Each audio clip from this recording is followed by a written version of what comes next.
ರಾಜಸ್ಥಾನದ ಜೈಪುರದ ಆಹಾರ ಸುರಕ್ಷತಾ ತಂಡವು ದಿನ ಮುಗಿದ ಹಾಗೂ ಅಮೂಲ್ ಹೆಸರಿನಲ್ಲಿ ಕಟ್ಟು ಮಾಡಿದ ನಕಲಿ ಉತ್ಪನ್ನ ಸೇರಿ 1.5 ಲಕ್ಷ ಕಿಲೋ ಡೈರಿ ಉತ್ಪನ್ನಗಳನ್ನು ನಾಶಪಡಿಸಿತ್ತು.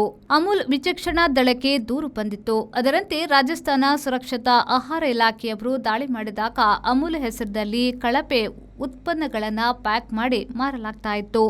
ಅಮೂಲ್ನದ್ದೇ ಆದ ದಿನ ಮುಗಿದ ಉತ್ಪನ್ನಗಳನ್ನು ಮರು ಪ್ಯಾಕ್ ಮಾಡಿ ವ್ಯಾಪಾರ ನಡೆದಿತ್ತು. ಎಲ್ಲವನ್ನ ವಶಪಡಿಸಿಕೊಂಡು ನಾಶ ಮಾಡಲಾಗಿದೆ. 1.5 ಲಕ್ಷ ಕಿಲೋಗೆ ಹೆಚ್ಚು ಡೈರಿ ಉತ್ಪನ್ನಗಳನ್ನು ನಾಶ ಮಾಡಲಾಗಿದೆ.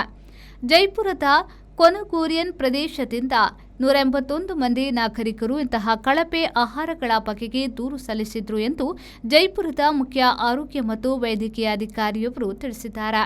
ನೂಡಲ್ಸ್, ಕೆಚಪ್, ಸ್ವಾದಿಷ್ಟ ಪೇಯಗಳು ಸೇರಿ ಸಾವಿರಾರು ಕಟ್ಟು ಅಮೂಲ್ ಹೆಸರಿನ ನಕಲಿಗಳು ಗುಜರಾತ್ ಕ್ವೇರಾ ಜಿಲ್ಲೆಯ ಸಹಕಾರ ಹಾಲು ಉತ್ಪಾದಕ ಘಟಕದವರು ಕಳುಹಿಸಿದ್ದ ದಿನ ಮುಗಿದ 12,000 ಕಾರ್ಟನ್ ಅಮೂಲ್ ಉತ್ಪನ್ನಗಳನ್ನು 3,000 ಬಂಡಲ್ಗಳಿಂದಲೂ ದಿನ ಮುಗಿದು ಬಹುಕಾಲವಾಗಿದ್ದರಿಂದ ರಾಸಾಯನಿಕ ಹೊರಕಕ್ಕಿದವು.